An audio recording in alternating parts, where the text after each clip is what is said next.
You and your child are not cute at all. Get out of this house right now. Huh? This house is... I stopped mid-sentence. Understood. Saying that, I began to pack my belongings. My husband looked flustered as he watched me. Hey, you don't have to leave just like that. But your dear mother-in-law told me to leave. I have to obey her, don't I? Matt, don't bother with that woman. Come over here and let's eat cake. My mother-in-law had a triumphant look on her face. I decided in my heart to break her nose and take my daughter back to my parents' house. My name is Jennifer, a 34-year-old office worker. I married a man named Matthew 2 years ago. We met through a trendy dating app and became a couple after a year of dating.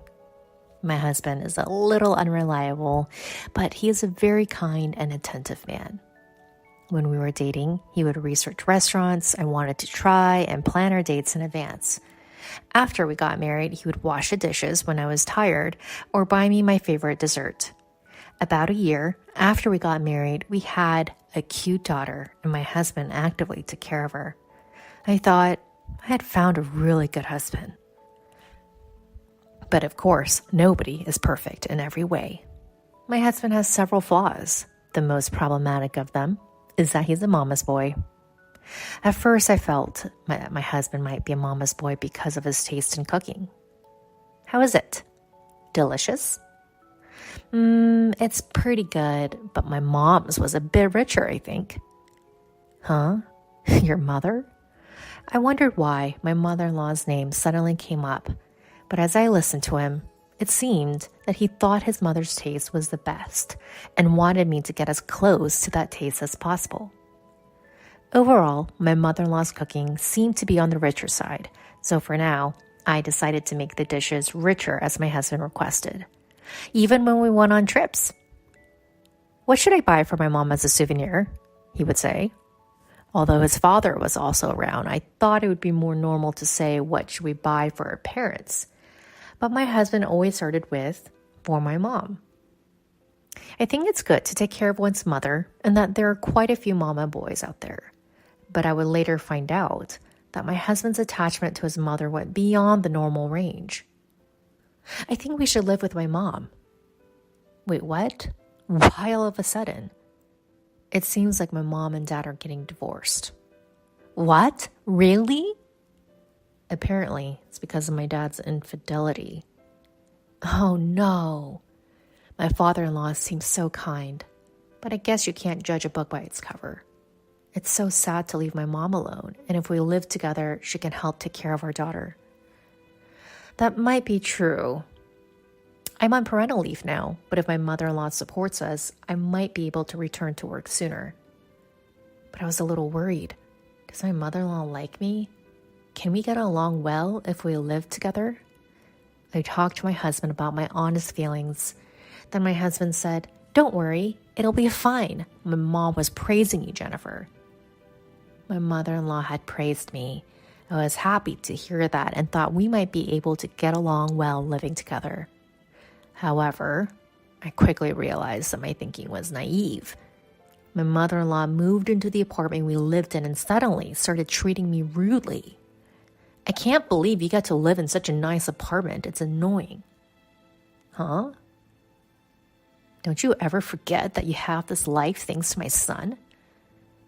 I didn't understand why she was yelling at me. Well, but Matthew's working hard and helping out with chores, so I guess I'm grateful. Since my mother-in-law's claim wasn't entirely wrong, I quietly replied, "Yes, I'll keep that in mind." At least you're obedient. That's good. From then on, my mother-in-law would yell at me whenever something bothered her.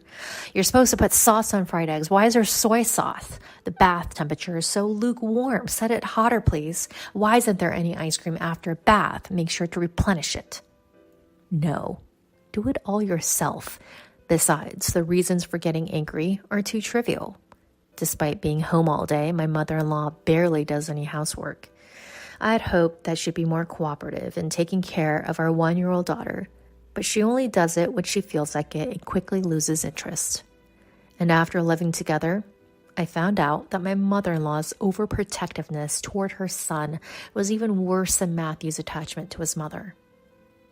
Matthew, how was work today? It was really tough. My boss was a bit on edge because we were so busy, so I had to be careful. Oh my, that's unforgivable. Should I protest against the company for allowing power harassment? Really? Over that? It's okay, Mom. We have to have a big heart and forgive. Oh, what a kind child you are, just like an angel. No, calling a man in his 30s an angel? Haha, thanks, Mom, but if I can't stand it anymore, I'll count on your help. Of course. No, that's too pitiful for the boss. To be protested for power harassment based on Matthew's mood? I immediately regretted living with my mother-in-law. I felt like I would go crazy if I stayed with her all the time. So I decided to put my daughter in daycare and return to work. Why do you have to work too? She got angry, but when I said, but you can spend your day alone at home, right? It seemed she felt there was some merit to it. Don't neglect your housework. She only said that and didn't get any angrier. Good grief, she's such a troublesome person. I never know what will set her off. After that, my stress was somewhat reduced as I started working and spent less time with my mother-in-law. But a problem arose about a year after we started living together. That day happened to be my daughter's second birthday.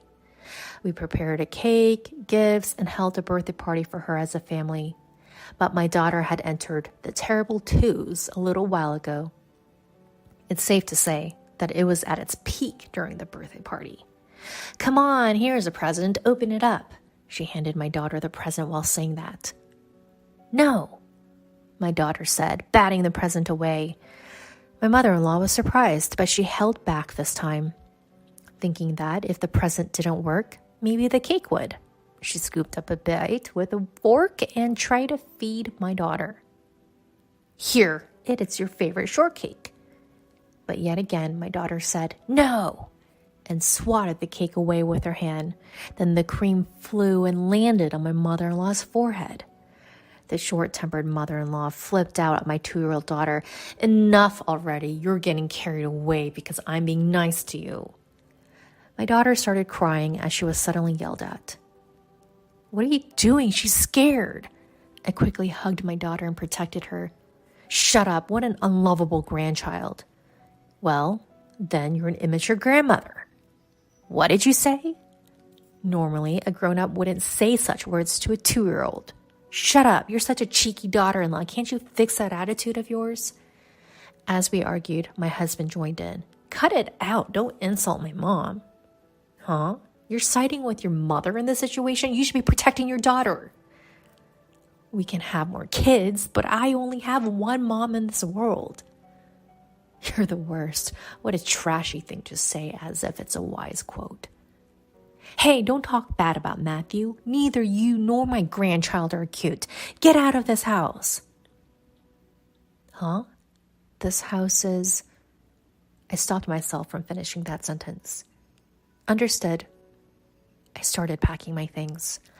My husband watched, flustered. Hey, you don't have to leave. But your precious mother told me to leave. I must obey, right? Matthew, don't bother with that woman. Come here and just eat cake with me. My mother-in-law had a smug look on her face. I vowed to break her nose, took my daughter, and went back to my parents' house. I ignored the several calls from my husband. I made preparations and sent him the divorce papers. He seemed to have filled them out as he sent them back. I submitted them to the city office right away. Then I called my ex-husband. I submitted the divorce papers, so thank you for filling them out. Yeah, so it's okay for me and my mom to keep living in this house, right? You guys left on your own. Sure, as long as you pay the rent. Ha! Of course, this is the apartment you rented, so when you left last time, I was worried. But if I think about it calmly, all I need to do is change the lease to my name, right? Thanks for providing a comfortable place for me and my mom. I'm glad it worked out. By the way, how much is the rent? Well, Let's make it about 150,000 yen, shall we? What? What are you talking about? Tell me the actual rent. Don't mess around. I'm not joking.